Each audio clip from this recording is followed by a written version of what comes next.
பைபிளில் எந்த புக்குமே பயமுறுத்துகிற புக்கு கிடையாது. ஆனால் இன்றைக்கி நம்ம பயப்படுறோம் அப்படின்னா அதனுடைய காரணம் எங்கேயோ யாரோ நமக்கு இந்த பைபிளையோ இல்லை பைபிளை குறித்தோ தப்பாக சொல்லி கொடுத்துருக்கிறதுனால இருக்கலாம். திருச்சபை உலக முடிவை பற்றி பேசாது. கத்தோலிக்க திருச்சபை பயன்படுத்துகிற வார்த்தை இயேசுனுடைய இரண்டாம் வருகை. It is very positive. 666 அது ஒரு மனிதனை குறிக்கிறது. கிறிஸ்துவை யாரெல்லாம் வெறுக்கிறார்களோ, கிறிஸ்துவை யாரெல்லாம் புறம் தள்ளுகிறார்களோ அவர்களுக்கு கொடுக்கப்படும் பெயர்தான் ஆன்டிகிரைஸ்ட். கிறிஸ்தவர்கள் என்பதால் நீங்கள் தாக்கப்படுவீர்கள். எவ்வளவுதான் உங்களை துன்புறுத்தினாலும் கிறிஸ்துவை எதிர்த்து விடாதீர்கள். எப்பொழுது அனைவரும் ஆண்டவருடைய ஆட்சிக்குள்ள வரீங்களோ அப்பொழுது நடப்பதான் இரண்டாம் வருகை.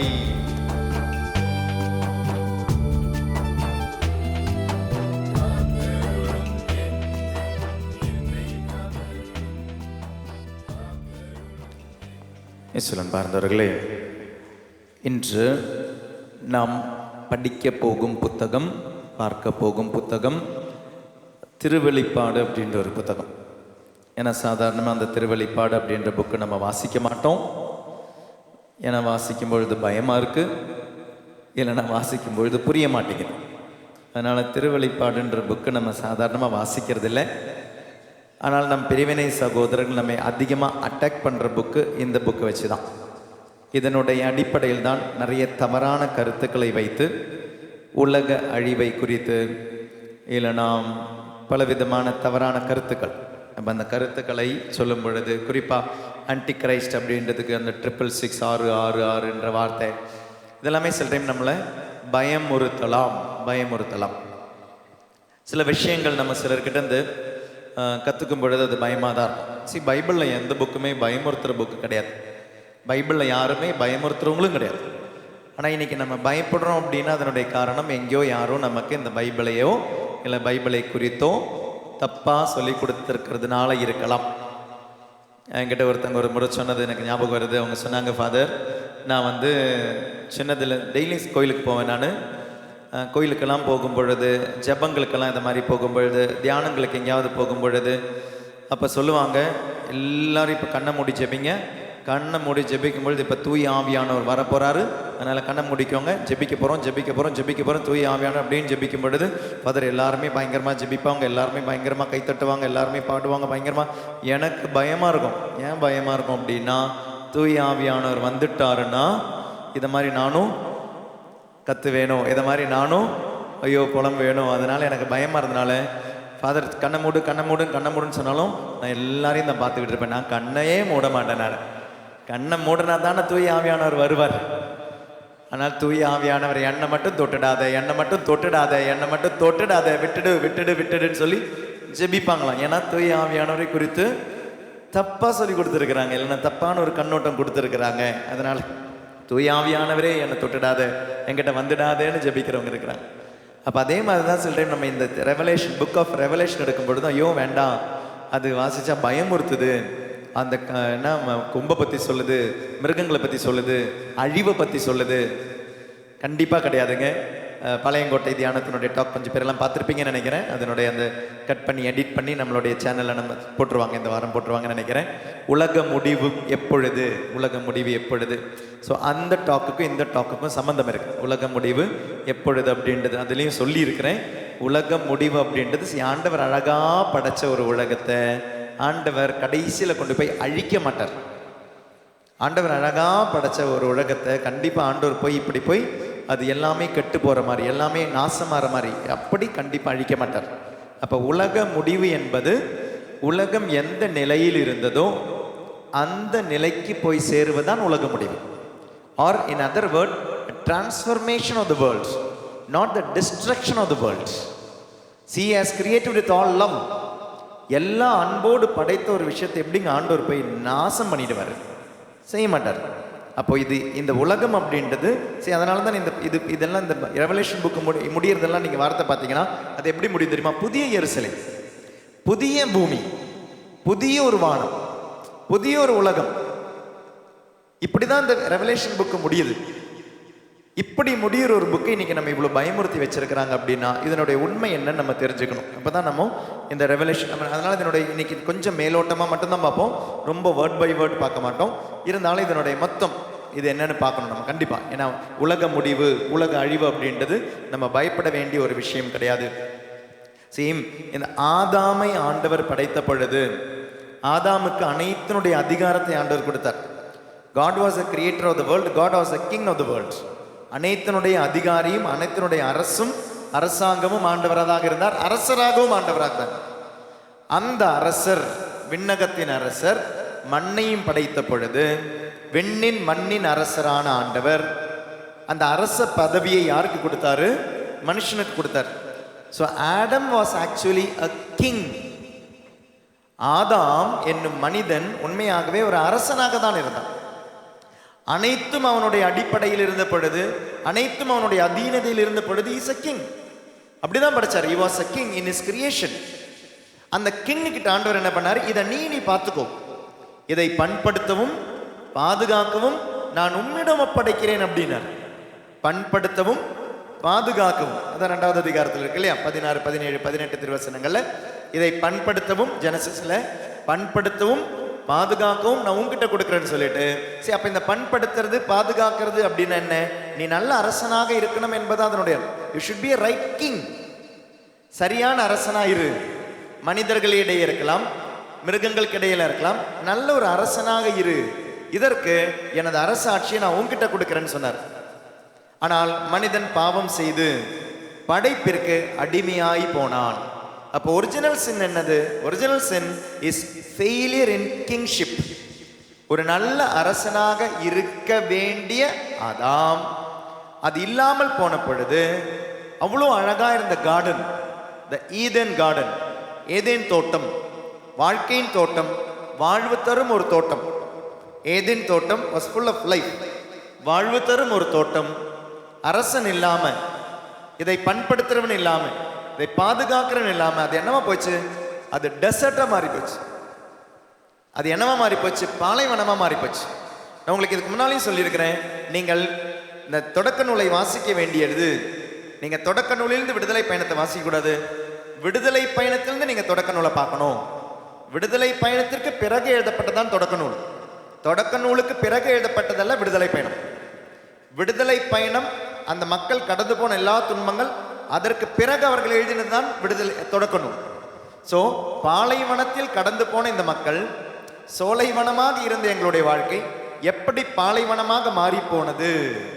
ஆண்டவர் எங்களுக்கு கானான் தேசம், பாலும் தேனும் ஒழுகும் கானான் தேசம் எங்க கையில தந்துட்டு, அந்த பாலும் தேனும் ஒழுகும் கானான் தேசத்துல, சொந்த நாட்டுல, சொந்த வீட்டுல நாங்க எப்படி அடிமை ஆனோம் அதை சொல்ற கதை தான் தொடக்க நூல். பாலும் தேனும் ஒழுகிற கானான் தேசம் எப்படிங்க பாலைவனமா மாறி போச்சு? பாலும் தேனும் ஒழுகிற கானான் தேசம் எப்படிங்க அடிமை தேசமா மாறி போச்சு? எப்படி நாங்க பாபிலோனியருக்கு அடிமையானோம், எப்படி நாங்க பாரசீகர்களுக்கு அடிமையானோம், எப்படி நாங்க கிரேக்கர்களுக்கு அடிமையானோம், எப்படி நாங்க அசிரியர்களுக்கு அடிமையானோம், எப்படி நாங்க ரோமியர்களுக்கு அடிமையானோம், எப்படி நாங்க கிரேக்கர்களுக்கு அடிமையானோம். 6 அடிமைத்தனத்துல கடந்து போனோம். பாலும் தேனும் ஒழுகிற கானான் தேசத்தில் ஆண்டவர் கொடுத்துட்டு, ரைட் கிங்ஷிப் இல்லாததுனால, ஒரு நல்ல அரசனாக நான் இல்லாதனால, என்னுடைய குடும்பத்தில் ஒரு குடும்ப தலைவனாக, நல்ல ஒரு கணவனாக நான் இல்லாததுனால, ஒரு அரசாட்சி எனக்கு இருக்கு, நல்ல ஒரு மனைவி, ஒரு அரசி தான் செய்யாததுனால, ஒரு மகன் ஒரு மகள் தான் செய்ய வேண்டியது செய்யாததுனால, அந்த குடும்பம் குட்டிச்சவரா போது பாருங்க. நான் செய்ய வேண்டியதை நான் செய்யாததுனால, ஒரு நல்ல கணவனா நான் செய்யாததுனால, இருக்க வேண்டிய மனைவியா நான் இல்லாததுனால, ரைட் கிங்ஷிப் இல்லாததாங்க பாவம். Failure of kingship. நல்ல ஒரு அரசனா ஆண்டவர் என்னை பாதுகாக்க பண்படுத்த ஒரு குடும்பத்தை கொடுத்தாரு, பாதுகாக்க பண்படுத்த ஒரு வேலையை கொடுத்தாரு, பாதுகாக்க பண்படுத்த இதை கொடுத்து நான் இதை குட்டிச்சவரா மாத்தின பொழுது, பாலும் தேனும் ஒழுகும் என்னுடைய குடும்பமா இருக்கலாம், என் கானான் தேசமா இருக்கலாம், அது என்னவாக மாறியது? பாலைவனமாக மாறியது. ஆண்டவர் விடல. ஆண்டவர் திரும்பவும் அரசர்களை அனுப்பினார். அரசர்கள்னா நல்ல மனிதர்களை அனுப்பினார். இவங்க பார்த்துப்பாங்க, இவங்க பார்த்துப்பாங்கன்னு சொல்லி ஆபிரகாமை அனுப்பினார், ஈசாக்கு, யாக்கோபு, சாமுவேல், சவுலு, தாவீது. தாவீதுல இது அனைத்தும் நிறைவேறுவதை ஆண்டவர் பார்த்தார். தாவீதுல இது அனைத்தும் ஆண்டவர் நிறைவேற்றுறார். எப்படி நிறைவேற்றுறார்? ஆதாம் செய்ய வேண்டிய ஒரு விஷயம் இருந்தது. அனைவரையும் ஒன்று திரட்டி அனைவரும் ஒண்ணா சேர்த்து, சில வீட்டில் என்ன நீங்க பார்த்துருப்பீங்களே, அவங்க தான் எல்லாருடைய பாண்டிங் ஒரு ஆளா இருப்பாங்க. யாருக்கா இருந்தாலும் அவங்க தான் பேசுவாங்க. என்ன சண்டை வந்தாலும் அவங்கள கூப்பிட்டா அந்த சண்டை தீர்ந்துரும். அப்படி ஒரு பாண்டிங் நேச்சரா அரசனாக இருக்க வேண்டிய ஒரு ஆதாம் அரசனாக இல்லாமல் போன பொழுது தாவீது என்ன பண்றாரு? தாவீது இந்த இஸ்ராயேல் மக்களை எல்லாம் ஒன்று திரட்டுகிறார். அன்னைக்கு கோயில் கூட கிடையாது, சாலமன் தான் கோயிலை கட்டுறாரு. கோயில் கூட இல்லாத காலத்துல எல்லாரையும் ஒன்று திரட்டுகிறார். எதுக்கு முன்னால? ஆர்க் ஆஃப் த கவனன்ட், பேழைக்கு முன்னால ஒன்று சேர்க்கிறார். இந்த மக்களை எல்லாம் சேர்ப்பதற்காக பேழையை கொண்டு வர்றார். கொண்டு வந்து அந்த பேழைக்கு சுத்தி இந்த மக்களை ஒன்று சேர்க்கிறார் தாவீது. ஆதாம் செய்ய வேண்டியிருந்த அந்த கிங்ஷிப், அது அடுத்த கிங், எந்த கிங்கில் அது நிறைவேறுது? அது நிறைவேறுவது தாவீது என்னும் கிங், அரசரில். இனி அந்த தாவீது அப்படின்ற கிங்கிலையும் நிறைவேறும் பொழுது தாவீதும் பாவம் செய்கிறான். அது அடுத்தது நிறைவேறுவது யாரில்? இயேசுவில் நிறைவேறுகிறது. இயேசு என்னும் அரசரில் நிறைவேறுகிறது. அதனால தான் இன்னைக்கும் திருச்சபையினுடைய அந்த லிட்டர்ஜி நீங்க பார்த்தீங்கன்னா ஒவ்வொன்றும் போய் கடைசியில் முடிகிறது. திருச்சபையினுடைய கேலண்டர் எப்போ ஆரம்பிக்குது? நமக்கு ஜனவரியில் சாதாரணமாக ஆரம்பிக்கும் இல்லையா? 2025 ஜனவரி நைட்டுஜல் கொண்டாட்டம், பட்டு டப்புன்னு முடிஞ்சு போச்சு. ஆகஸ்ட் ஆயிடுச்சு, இனி செப்டம்பர், அக்டோபர், நவம்பர், டிசம்பர் 4 மாதம் டப்புன்னு முடிஞ்சிடும். 2026 பூமி கொஞ்சம் ஃபாஸ்ட்டாக சுற்றுதோன்னு கூட தோணுது எனக்கு. இல்லை உங்களுக்கு தோணுதான்னு தெரியல, ரொம்ப ஃபாஸ்ட்டாக சுற்றுது பூமி. காலையில் எழுந்திரிக்க தான் தெரியுது, நைட் ஆயிடுது, சீக்கிரமாகிடுது. ஜனவரி இப்போ தான் 1ஆம் தேதி கொண்டாடணும், நியூ இயர் கொண்டாடணும், அதுக்குள்ளே இதோ ஆகஸ்ட் வந்துடுச்சு. ரொம்ப ஃபாஸ்ட்டாக சுற்றுதோன்னு தோணுது. இது சாதாரண இங்கிலீஷ் கேலண்டர். ஆனால் லிட்டர்ஜிக்கல் ஒரு கேலண்டர் இருக்கு, திருவழிபாட்டு முறை கேலண்டர் இருக்கு. அந்த கேலண்டர் என்னைக்கு ஆரம்பிக்குது? திருவருகை காலத்துல தான் ஆரம்பிக்குது. அப்ப திருவருகை காலத்துக்கு முதல் ஞாயிற்றுக்கிழமைக்கு முந்தின ஞாயிற்றுக்கிழமை என்ன திருவிழா? கிறிஸ்து அரசர் திருவிழா. அப்ப திருவருகை காலம் 1ஆவது ஞாயிறிலிருந்து திருச்சபை கொண்டாடி கொண்டாடி கொண்டாடி இப்ப எங்கே கொண்டு வந்து நிற்குதுன்னா கிறிஸ்து அரசர் திருவிழாவில். அதாவது படைக்கப்பட்ட ஆதாம் செய்ய வேண்டியிருந்த அந்த அரசாட்சி. அந்த அரசாட்சி என்ன? கடவுளுக்கு கீழே எல்லா மனிதர்களையும், எல்லா வினங்கலங்களையும், எல்லா படைப்புகளையும் ஒன்று சேர்த்திருக்க வேண்டிய ஒரு அரசன். ஆண்டவருடைய அரசாட்சிக்கு கீழே வேண்டியிருந்த அரசன். அந்த அரசன் அதை நிறைவேற்றவில்லை. தாவீது ஏறக்குறைய செஞ்சாரு, ஆனால் அது அனைத்தையுமே செய்து முடித்தது இயேசு கிறிஸ்து தான், அரசரான கிறிஸ்து. இந்த அரசரான கிறிஸ்து எங்கே இதை செஞ்சு முடிச்சார் அப்படின்னு கேட்டீங்கன்னா, he did everything in the paschal mystery. இயேசுனுடைய பாடுகள், இயேசுனுடைய மரணம், இயேசுனுடைய உயிர் பொழியா அதை முடிச்சிட்டாரு. ஆனால் அது நிறைவு பெறுவது எப்பொழுதுனா அவரது 2ஆம் வருகையில். அது உலக முடிவு அல்ல. அதனால்தான் திருச்சபை உலக முடிவை பத்தி பேசாது. ரொம்ப சுருக்கமா தான் உலக முடிவு அப்படின்ற வார்த்தை திருச்சபை பயன்படுத்தும். கத்தோலிக்க திருச்சபை பயன்படுத்துற வார்த்தை இயேசுனுடைய 2ஆம் வருகை. It is very positive in it's Outlook. இயேசுனுடைய 2ஆம் வருகை. அந்த இயேசுனுடைய 2ஆம் வருகையினுடைய டைம் எப்பவா இருக்கும் தெரியுமா? எப்பொழுது அனைவரும் ஆண்டவருடைய ஆட்சிக்குள்ள வரீங்களோ அப்பொழுது நடப்பதான் 2ஆம் வருகை. எப்பொழுது அனைவரும் ஆண்டவர் சொல்படி கேட்கிறீங்களோ, ஹாலுக்குள்ள வராதீங்க அப்படின்னா வராம இருக்கிறீங்களோ, எப்போ சேர மற்றவங்களுக்கு கொடுங்கன்னு சொல்லும்போது கொடுக்குறீங்களோ, எப்போ பிளேட்டை ஒழுங்கா கழுவுன்னு சொல்லும்போது கழுவா சொல்லாமே கழுவுறீங்களோ, எப்போ உங்களுடைய வேலையை நீங்க ஒழுங்கா செய்றீங்களோ அப்பதாங்க உலக முடிவு வரும். நீங்க இருக்கிற மாதிரி இருந்தீங்கன்னா உலக முடிவுன்னு ஒன்று வரவே வராது. நம்ம இதை மாதிரி சுயநலமா இப்படி வாழ்ந்துகிட்டு இருந்தோம்னா உலக முடிவுன்றது வரவே வராது. ஆண்டவருடைய ஆட்சி வரவே வராது. சுயநலவாதிகள் இருக்கிறவரை வரவே வராது. இனி வரணும் அப்படின்னா சுயநலவாதிகள் எல்லாமே நரகத்துக்கு கொண்டு போற நாளா இருக்கும். சுயநலவாதிகளை நரகத்துக்கு கொண்டு போற நாளா இருக்கும். அவங்க பயப்பட வேண்டியதோ. 2ஆம் வருகை யார் பயப்படணும்? காத்திருக்கிறவர்கள் பயப்பட வேண்டிய அவசியம் இல்லை. தயாரா இருப்பவர்கள் பயப்பட வேண்டிய அவசியம் இல்லை. டான் போஸ்கோ டொமினிக் சாவியோ கிட்ட கேட்க வரலையா? எல்லாரும் விளையாடும் பொழுது கேட்பாரு, தம்பிங்களா எல்லாரும் விளையாடுறீங்க, இப்போ சப்போஸ் உலகம் முடிய போதுன்னா என்ன பண்ண போறீங்க அப்படின்னு கேட்கும்போது எல்லாரும் சொல்லுவாங்க, ஒருத்தன் சொல்லுவான் நான் பாவ சங்கீதம் செய்ய போவேன், ஒருத்தன் சொல்லுவான் நான் ஜெபிக்க போவேன், ஒருத்தன் சொன்னா நான் குளிச்சுட்டு நல்ல ட்ரெஸ் எல்லாம் போட்டுக்கிட்டு இருப்பேன், ஏன்னா செத்து முடிக்கும்போது யாராவது செத்துட்டாங்கன்னா நல்ல ட்ரெஸ்ஸில் இருக்கணும் இல்லையா, அதனால நான் அப்படியெல்லாம் இருப்பேன். ஒவ்வொருத்தரும் ஒவ்வொன்றும் சொல்லும்போது டொமினிக் சாவி சொல்லுவார், நான் விளையாடி கொண்டே இருப்பேன். I will be doing what I am doing. நான் என்ன செய்கிறேனோ அதை செய்து கொண்டே இருப்பேன். Because I am ever ready. எனக்கு பயம் இல்லை.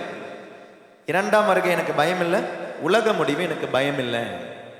இப்படி பயம் இருக்கிற மக்களுக்கு, பயம் இருந்துடுச்சுன்னா நீங்க பயப்படாதீங்கன்னு சொல்ற விஷயம்தான் புக் ஆஃப் ரெவலேஷன். இது எப்பொழுது எழுதப்பட்டது? இது எழுதப்பட்டது கிபி 8196 எழுதப்பட்டது. கிபி 8196. கிறிஸ்துவுக்கு பின் 81 ஆரம்பிச்சு 96 முடியுது. இந்த காலகட்டத்தில் தான் எப்போ எழுதியிருக்கிறாங்க இந்த புக்கை. அப்ப இந்த புக்கை எழுதும் பொழுது இது யாருக்கு கொடுக்கப்பட்டது? இந்த வெளிப்பாடு, திருவெளிப்பாடு யாருக்கு? யாருக்கு? யாருக்கு? யோவானுக்கா? யோவானுக்கு கொடுக்கப்பட்டதா திருவெளிப்பாடு? யார் கொடுத்தாங்க? தூய ஆவியானவர் கொடுத்தாரு. யார் கொடுத்தாங்க? திருவெளிப்பாடு யோவானுக்கு யார் கொடுத்தாங்க? பரிசுத்தாவியானவர் கொடுத்தாரா? ஏசு கிறிஸ்து. ஏசு கிறிஸ்து கன்ஃபியூஷன் ஆகி போச்சு ஃபாதர். யார் கொடுத்தாங்க? ரெவலேஷன் எடுங்களேன், புக்கு தான் கையில் வச்சிருக்கீங்க, காப்பி அடிக்க தெரிஞ்சுக்கோங்க. திருவெளிப்பாடு 1ஆம் அதிகாரம் 1ஆவது வசனம். இது இயேசு கிறிஸ்து அருளிய திருவெளிப்பாடு. விரைவில் நிகழ வேண்டியவற்றை தம் பணியாளர்களுக்கு காட்டுமாறு கடவுள் வெளிப்பாட்டை கிறிஸ்துவுக்கு அருளினார். அப்ப இது யாருக்கு கொடுக்கப்பட்ட திருவெளிப்பாடு? கடவுள் கிறிஸ்துவுக்கு கொடுத்த திருவெளிப்பாடு. அப்ப இயேசு கிறிஸ்து நற்செய்தியில சொல்லுவார்ல, ஒரு விஷயம் சொல்லுவார், என்ன? உலகம் அழியிறது எனக்கு எப்பன்னு தெரியாது அப்படின்வார். உலகம் அழியிறது எனக்கு தெரியாது, அப்பாவுக்கு மட்டும்தான் தெரிவார். அப்பா தான் சொல்லி கொடுத்துட்டாரு. இருந்தும் ஏசு ஏன் சொல்லல? ஏசு ஏன் சொல்லல அப்படின்னா, இதை தெரிஞ்சுக்கிட்டு உனக்கு பிரயோஜனம் இல்லை. நீ வாழ வேண்டியது எப்படின்னா, எப்பவுமே எப்ப வேணாலும் உலகம் அழியலாம் என்ற நிலையில் வாழணும். உடனே டான் பாஸ்கோ இன்னொரு வார்த்தை சொல்வார், ஒரு சென்டென்ஸ் சொல்வார். எப்படி சொல்வார்னா, live work as though you will never die. எப்படி வேலை செய்யணுமா? சாகவே எனக்கு இல்லை அப்படின்ற முறையில் உற்சாகமா வேலை செய்யணுமா? live as though you will die next moment. எப்படி வாழணுமா? அடுத்த நொடி பொழுது செத்துருவேன்ற முறையில் வாழணுமா? எப்படி உழைக்கணுமா? சாவே இல்லைன்ற முறையில் உழைக்கணும், அதான் சோம்பேறியா இருக்காது. எப்படி வாழணுமா? அடுத்த நொடியிலே நான் செத்துருவேன்ற முறையில் வாழணுமா? அப்போ ஆண்டவர் சொல்றது, ஏன் நான் உனக்கு அந்த நான் கொடுக்க மாட்டேன் வை. இப்போ ஒரு குழந்தை, அதில் நான் எக்ஸாம்பிள் சொல்லியிருப்பேன் அந்த உலக முடிவுன்னு. ஒரு குழந்தை வந்து அந்த குழந்தையினுடைய அம்மா எத்தனாவது படிக்கிறடா? 7th. உங்க அம்மாவா? அம்மா 6th. பையன் 7th படிக்கிறான், அம்மா 6th படிக்கிறாங்க. அத்தை சரி. இவன் வந்து 7th படிக்கிறான், அம்மா வந்து அவனுடைய ஸ்கூலில் ஒர்க் பண்ணிட்டு இருக்கிறாங்கன்னு வச்சுக்கோங்களேன். சப்போஸ் 8th ஸ்டாண்டர்ட் கிளாஸ் டீச்சராக இருக்கிறாங்க. அடுத்த வருஷம் பாஸ் ஆகிறான், அம்மா கிளாஸில் போய் மாட்டிக்கிட்டான். ஒரு விதத்தில் அட்வான்டேஜ், இன்னொரு விதத்தில் டிஸ்அட்வான்டேஜ். அட்வான்டேஜ் என்ன அப்படின்னா, கொஸ்டின் பேப்பர் அம்மா இங்கே இந்த வீட்டில் போடும்போதே நமக்கு தெரிஞ்சுக்கலாம், நாளைக்கு எக்ஸாமுக்கு ஈஸியாக இருக்கும். அப்போ அம்மா அஃபைலி எக்ஸாமினுடைய கொஸ்டின் பேப்பர்லாம் ரெடி பண்ணிவிட்டு பிரின்சிபல் கிட்ட கொடுத்துட்டாங்க. அப்போது மேக்ஸு நாளைக்கு எக்ஸாம். அம்மா கிட்ட வந்து சோப் போடுறான். அம்மா என்னம்மா கொஸ்டின் கொடுத்தேன்? அம்மா என்னம்மா கொஸ்டின் கொடுத்தேன்? சொல்லுமா, நான் ஈஸியாக படிச்சுக்கிறேன்னு சொல்லும்போது, சப்போஸ் அம்மா சொல்கிறாங்கன்னு வச்சுக்கோங்க. அம்மா சொல்கிறாங்க, ஏய் அது எனக்கு தெரியாது, பிரின்சிபலுக்கு தான் தெரியும். பிரின்சிபலுக்கு தான். அதனுடைய அர்த்தம் என்ன? எனக்கு தெரியும், ஆனால் இப்போ உங்ககிட்ட சொல்ல எனக்கு சௌகரியம் இல்லை. I don't want to tell you. நான் சொல்ல மாட்டேன். அதனுடைய அர்த்தம் அம்மாவுக்கு தெரியாதுன்னு இல்லை, அம்மாவுக்கு தெரியும், ஆனால் நான் பிரின்சிபல் கிட்ட கொடுத்துட்டது. அது நீ பிரின்சிபல் வழியாக தெரிஞ்சுக்கிட்டா போதும். Praise the lord. Hallelujah, hallelujah. அப்போ இந்த உலக முடிவை பற்றி ஏன் ஆண்டவர் சொல்ல, வெளிப்பாடு கிடச்சிட்டு ஏன் சொல்லலை அப்படின்னா, அது நான் வழியாக தெரிஞ்சிக்க வேண்டிய அவசியம் கிடையாது. பி எவர் ரெடி. கிறிஸ்துவுக்கு அருளினார், அவர் தம் வானதூதரை அனுப்பி தம் பணியாளராகிய யோவானுக்கு அவற்றை தெரிவித்தார். யோவானுக்கு. அப்போ எது வழியா? கடவுள் இயேசுவுக்கு, இயேசுவிடம் இருந்து வானதூதர் வழியா யோவானுக்கு. Praise the lord. சத்தமா ஹல்லேலூயா, ஹல்லேலூயா. இது எப்பொழுது எழுதப்பட்டது? 81 96 எழுதப்பட்டது. இந்த டைம்ல நீங்க கொஞ்சம் வரலாறும் தெரிஞ்சாதான் இந்த புத்தகத்தினுடைய பேக்ரவுண்ட் தெரியும். இதனுடைய வரலாறு என்னன்னா, இந்த டைம்ல இவர்களை ஆட்சி செய்து கொண்டிருந்தது ரோமையர்கள். இயேசு இருந்த பொழுது இருந்த அதே ஆட்சி தான் இந்த 81 96 இந்த ஆட்சி தான் நடக்குது. அடிமையா தான் இருக்கிறாங்க. ஆனா இப்போ கொடுமையான ஒரு ராஜா இருந்தான். அந்த ராஜாவினுடைய பேர் நேரோ கிடையாது. முன்னுரை வாசிக்கல உங்களுக்காக. நேற்று 2 மணி நேரம் உட்காந்து நான் திருவெளிப்பாடே வாசி முடிச்சேன் நேற்று. யாரு அந்த யோவானு கரலை திருவள்ளி முன்னுரையில் 2வது செக்ஷன் பாருங்க. இந்நூல் எழுதப்பட்ட காலத்தில் கிறிஸ்தவர்கள் கொடிய துன்பங்களுக்கு இலக்கானார்கள். அது நீரோவின் காலம் 54-68 என சிலர் கூறுகின்றனர். ஆனால் டொமிசியன் காலமாக கிபி 89-96 இருக்கும் என கூறுவதே ஏற்புடையதாக தெரிகிறது. நீரோ சக்கரவர்த்தி காலத்துல எழுதினது. நல்லா கவனிங்க. Praise the lord. Hallelujah, hallelujah. பைபிள்ல முதல் புத்தகம் நியூ டெஸ்டமென்ட், புதிய ஏற்பாட்டில் எழுதப்பட்ட முதல் புத்தகம் எது? புதிய ஏற்பாட்டில் எத்தனை புத்தகம் இருக்கு? நியூ டெஸ்டமென்ட்ல 27, புதிய ஏற்பாட்டில் 27. இந்த 27ல முதல் புத்தகம் எது? மார்க்கு கிடையாது. ஃபெயில் ஆயிட்டீங்க. தெசலோனிக்கேயருடைய 1ஆம் திருமுகம் தான் நியூ டெஸ்டமென்டோட first book. Praise the lord. நற்செய்தியில 4ல தான் மார்க் ஃபர்ஸ்ட். அந்த நற்செய்தி எழுதப்பட்டது, மார்க் நற்செய்தி எழுதப்பட்டது தான் 63, 64, 65 காலகட்டம். 63, 64, 65. அப்ப யார் ஆண்டு கொண்டிருந்தார்கள்? நீரோ சக்கரவர்த்தி. நல்லா கவனிங்க, தூங்கிடாதீங்க. Price the lord. ஹல்லேலூயா, ஹல்லேலூயா. வரலாறு சொன்னாலே தூக்கம் வரும். அதனாலதான் கிபி நீரோ சக்கரவர்த்தி எந்த காலத்தில் இருந்தார் பாருங்க மேல. அது நீரோவின் காலம் கிபி 54-68 செப்டம்பர் மாசம் நினைக்கிறேன். அவர் இறந்துட்டார். செப்டம்பர் 19 இறந்துட்டார் நினைக்கிறேன். செப்டம்பர் 19 இறந்தார். யாரு? நீரோ சக்கரவர்த்தி. ஸோ கிபி 54 68 வரை யார் இருக்கிறாரு? நீரோ. அந்த நீரோ சக்கரவர்த்தி தாங்க ரொம்ப மோசமான அரசனாக இருந்தான். அந்த நீரோ சக்கரவர்த்தியினுடைய காலத்தில் தான் அவனுக்கு ரோம் நகரம் புதுசா கட்டணும்னு இருந்துச்சு. புதுசா கட்டணும்னு ஆசைப்பட்ட போது அவர் என்ன பண்ணிட்டார்னா, ரோம் நகரத்துக்கு தீ கொளுத்திட்டார். தீ கொளுத்திட்டு என்ன சொன்னார்னா, இது அந்த கிறிஸ்தவர்கள் தான் செஞ்சுட்டாங்க அப்படின்ட்டார். இவர் தீ கொளுத்தினது யாருக்குமே தெரியாது. ஆனா தீ கொளுத்திட்டு பழி யார் மேல போட்டுட்டாரு? கிறிஸ்தவர்கள் மேல போட்டுட்டார். அதனால அன்னைக்கு கிறிஸ்தவர்களுடைய அந்த பெர்சிக்யூஷன் இருந்துச்சு. when Mark was writing the gospel. அப்ப மார்க் நற்செய்திக்கு இப்படி ஒரு பேக்ரவுண்ட் இருக்கு. பேக்ரவுண்ட் என்ன? நீரோ சக்கரவர்த்தியினுடைய காலகட்டத்தில் கிறிஸ்தவர்களை மத கலவரத்தின் வழியாக துன்புறுத்தி கொண்டிருந்த பொழுது மார்க் நற்செய்தியாளர் ஒரு புத்தகத்தை எழுதுறார். அதனாலதான் நீங்க அதுல பாத்தீங்க, அவசரமா எழுதுற புக்கு. அவசரமா எழுதுனதால் அந்த புக்ல என்ன இல்லை தெரியுமா? இயேசுனுடைய பிறப்பு இருக்காது, வரலாறு இருக்காது. இயேசுனுடைய அந்த 12 வயசு அந்த நிகழ்வெல்லாம் இருக்காது. நேரம் மார்க் எங்கே கொண்டு போய் சேர்ப்பாருன்னா, இயேசுடைய 30 வயசு ஞானஸ்தானத்துல கொண்டு போய்ப்பார். ஏன் தெரியுமா?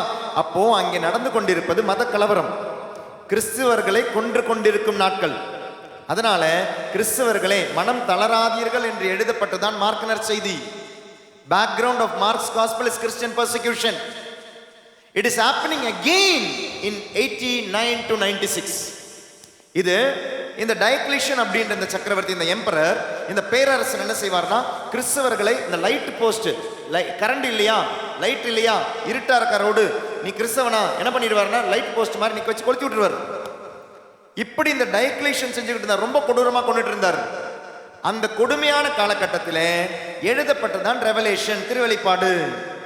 இந்த திருவெளிப்பாடல் இதை எழுதும் பொழுது நேரடியா போய் எழுத முடியாதுங்க.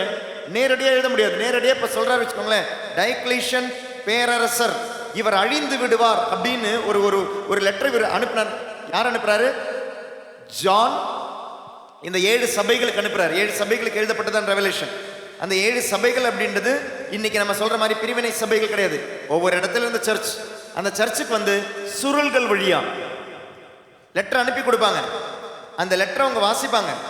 வாசிக்கும் பொழுது அதுல சப்போஸ் எழுதியிருக்குன்னு வச்சுக்கோங்களேன், எழுதியிருக்கிறது இதுதான்: பேரரசனான டயக்லிஷியன் கொல்லப்படுவார், செத்து போயிடுவான் அந்த மனுஷன். இப்படி எழுதினார்னா எழுதுறவர் அப்புறம் உயிரோடு இருப்பாரா? எழுதுறவர் உயிரோடு இருப்பாரா? உயிரோடு இருக்க மாட்டார். அதனாலவே இந்த ரெவலேஷன் அப்படின்ற புத்தகத்துல முழுக்க அடையாளங்களின் வழியா சொல்லுவாங்க. they will be using symbols.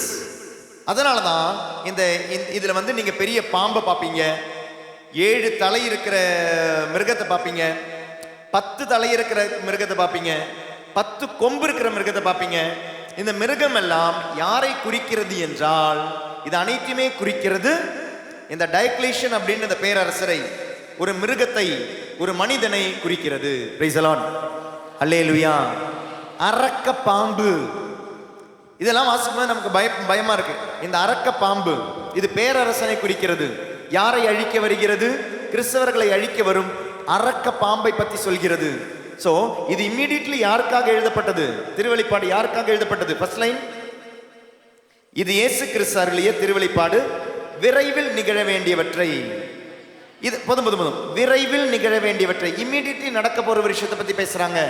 இது இம்மீடியட்லி நடக்க போறது அப்படின்னு சொல்லிட்டு நீங்க நிறைய பேர் பயமுறுத்தும் பொழுது, நல்லா கவனிங்க, நிறைய பேர் பயமுறுத்தும் பொழுது இது எழுதினது 96ல, கிபி 96ல, இப்ப உலகம் அழியும், இப்ப உலகம் அழியும், இப்ப உலகம் அழியும் சொல்லிட்டு 150ல இருந்து ஆளுங்க சொல்லிட்டு இருக்கிறாங்க. கிபி 150ல இருந்து கிபி 2000ல அழியும் அப்படின்னாங்க.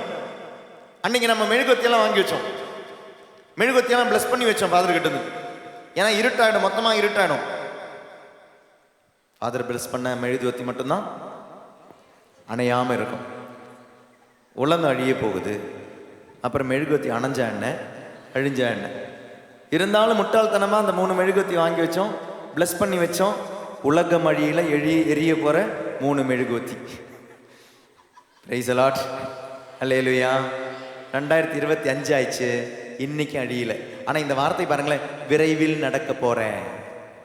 அப்ப அன்னையிலிருந்து இன்னைக்கு வர ஆளுங்க ஏமாத்திக்கிட்டு இருக்கிறாங்க. விரைவில் நடக்க போறது, விரைவில் நடக்க போறது, விரைவில் நடக்காது. Price the Lord. இது இம்மீடியட் ரெஃபரன்ஸ் அப்படின்றது அன்று நடந்து கொண்டிருந்த மத கலவரம், அன்று நடந்து கொண்டிருந்த கிறிஸ்துவர்களை துன்புறுத்துதல், அதில் எழுதப்பட்டதான் இந்த வார்த்தைகள். இனி இதுல நிறைய நம்பர்ஸ் யூஸ் பண்ணுவாங்க, நல்லா கவனிங்க. திருவெளிப்பாடுல நிறைய நம்பர்கள், எண்ணிக்கைகள் பயன்படுத்துவார்கள். திருவெளிப்பாடுல மட்டும் கிடையாதுங்க, பைபிளுக்கே பேசிக்கா நிறைய நம்பர் இருக்கு. நம்பர், பைபிளினுடைய தொடக்க நூலில் இருந்து திருவெளிப்பாடு வரை நிறைய எண்ணிக்கைகளை பயன்படுத்துவாங்க.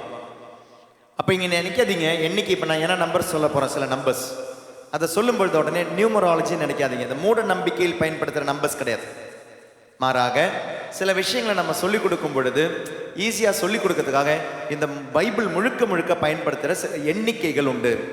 அந்த எண்ணிக்கைகள் என்னென்ன? பைபிள்ல மொத்தமாவே 3, 4, 7, 10, 12 இது எல்லாமே முழுமை அப்படின்னு நம்பப்படுகின்ற, இல்லைனா கருதப்படுகின்ற numbers. Bible will be using these numbers throughout Bible. நீங்கள் இதை பார்க்கலாம். 3, 4, 7, 10, 12 இதெல்லாமே கம்ப்ளீட் நம்பர்ஸ். நல்லா கவனிங்க, complete numbers. It's not numerology. நல்ல நேரம் பார்க்குற மாதிரி, வாஸ்துவெல்லாம் பார்க்குற மாதிரி ஃபாதர் இன்னைக்கு நல்ல நம்பர்களை சொல்லி தந்திருக்கிறான்னு சொல்லிட்டு நான் முழுமை தான் சொன்னேன். இது நல்ல நம்பர்ஸ்ன்னு சொல்லலை, முழுமையான நம்பர்ஸ். பைபிளில் ஒரு அடையாளமாக பயன்படுத்துகிற நம்பர்ஸ் 3, 4, 7, 10, 12 இது முழுமைக்காக பைபிள் பயன்படுத்துகிற நம்பர்ஸ். இனி இந்த நம்பரில் நீங்கள் பார்த்தீங்கன்னா 3 என்ன, 4 என்ன? 3 அப்படின்றது விண்ணகத்தை குறிக்கின்ற, விண்ணின் செயல்களை குறிக்கின்ற நம்பர்ஸ். அதனால்தான் 3 ஆட்கள் ஒரு கடவுள், 3 persons 1 God. 3 ஆண்டவராகிய கடவுள் மெல்கிசேதேக்கின் வழியாக முதல் முறை ஒரு திருப்பலி ஒப்பு கொடுக்கிறார் ஆபிரகாம் கிட்ட வரும்பொழுது. அந்த மெல்கிசேதேக்கு எங்கிருந்து வந்தாரு, எங்கே போனாரு, யாரு அவங்களுடைய அப்பா அம்மா எதுவுமே தெரியாது. மெல்கிசேதேக் இது தொடக்க நூல் 14வது அதிகாரத்தில் இருக்கு. இந்த மெல்கிசேதேக்கை போலதான் யார் வந்தாங்க? இயேசு கிறிஸ்து கிறிஸ்துவத்திற்கு வந்தாரு. So it represents holy spirit. மெல்கிசேதேக் அந்த குருத்துவத்தில் இயேசு பங்கு பெறுவதால் Jesus Christ is in the form of Melchizedek priesthood. பிறகு இந்த மெல்கிசேதேக் ஜெனசிஸ் 14ல வருவாரு, திருப்பாடல் 110ல வருவாரு, இன்னொன்னு எபிரேயர் 7ல வருவார். 3 தடவை தான் வருவார் மெல்கிசேதேக். 3 அப்ப 3 எப்பவுமே நம்பர், விண்ணகத்தினுடைய number, number of the heaven 3. 4 அப்படின்ற நம்பர் என்ன? 4 அப்படின்றது எப்பவுமே மண்ணகத்தை குறிக்கும். பழைய ஏற்பாட்டில் இவங்களுடைய மனசு எப்படி இருந்ததுன்னா, இப்போ நம்ம சொல்கிறோம் பூமி அப்படின்றது உருண்டையாக இருக்குது அப்படின்னு. ஆனால் அன்னைக்கு அவங்க இந்த பூமியை பற்றி யோசிக்கும் போது எப்படி யோசிச்சாங்கன்னா, 4 தூணு, அது மேலே வந்து ஒரு இது இந்த சிமெண்ட் எல்லாம் செய்வாங்களே, அதுக்கு என்ன சொல்லுங்க, சிமெண்ட்டு, அந்த பாண்டு இல்லையா இல்லையா பாண்டை தலைக்கீழ வச்சு எப்படி இருக்கும்? அப்போ 4 தூணு மேலே ஒரு சட்டியை வச்சிருக்கிறாங்க. இதுதான் உலகம். அதில் ஓட்ட விடும்பொழுது, அதை திறந்து விடும்பொழுது அங்கேருந்து மழை பெய்யும், அதை மூடும் பொழுது மழை பெய்யாது. அப்போ அவங்களுடைய நினைப்புப்படி, ஏன்னா இப்படி தானே இருக்குது பார்க்குறோம், இப்படி தான் பார்க்குறோம். அப்போ 4 தூணு, அது மேலே இப்படி ஒரு மூடி, இதுதான் உலகம். அப்போ 4 அப்படின்றது அவங்களுடைய மனசில் இருந்தது பூமி. அப்போ 3 + 4, 3 விண்ணகத்தையும் 4 மண்ணகத்தையும் குறிக்கிறது. அதனால தான் அவங்க தொடக்க நூலில் எழுதி வச்சாங்க, இப்படி எழுதி வச்சாங்க, ஆண்டவர் விண்ணையும் மண்ணையும் படைத்ததற்கு 7 நாட்கள் பயன்படுத்தினார். 3ம் 4ம் சேர்ந்து 7 நாட்களை பயன்படுத்தினார். அதனால நீங்க சில டைம் சிலவங்க குழந்தைத்தனமா கேட்குற கேள்வி இருக்கு, 1வது நாள் இதை படிச்சாரு, 2வது நாள் இதை படிச்சாரு, 3வது நாள் இதை படிச்சாருன்னு ரொம்ப லிட்ரலா சில விஷயங்கள் எடுப்போம். என்ன எழுதியிருக்கோ அப்படியே நீங்க எடுப்பீங்க. அது அடையாளம். 3 அப்படின்றது அடையாளம், 4 அப்படின்றது அடையாளம், 7 அப்படின்றது அடையாளம். பைபிளில் பயன்படுத்தி இருக்கிற நம்பர் அது 7. 7ன்றது முழுமை. ஏன்னா 6 நாள் ஆண்டவர் முடிக்கல, 7வது நாளில் தான் என்ன பண்ணாரு, அதற்கு ஆசி வழங்கி அதை நிறைவு செய்தார். அல்லேலூயா, அல்லேலூயா, சத்தமா அல்லேலூயா, அல்லேலூயா. புரியுதுங்களா? அப்ப 3 + 4 இது 7. 4ன்றது பூமியினுடைய நம்பர். இந்த பூமியில வாழ்றவங்களுக்காக தான் என்ன கொடுக்கப்பட்டது? கட்டளைகள். கட்டளை எத்தனை? 10. அப்ப 4 × 10 எவ்வளோ? 40. 40 நாட்கள் உபவாசம், 40 நாட்கள். அப்புறம் என்ன? 40 நாட்கள் மழை பெய்தது. அப்புறம் 40 வருடங்கள். அப்புறம்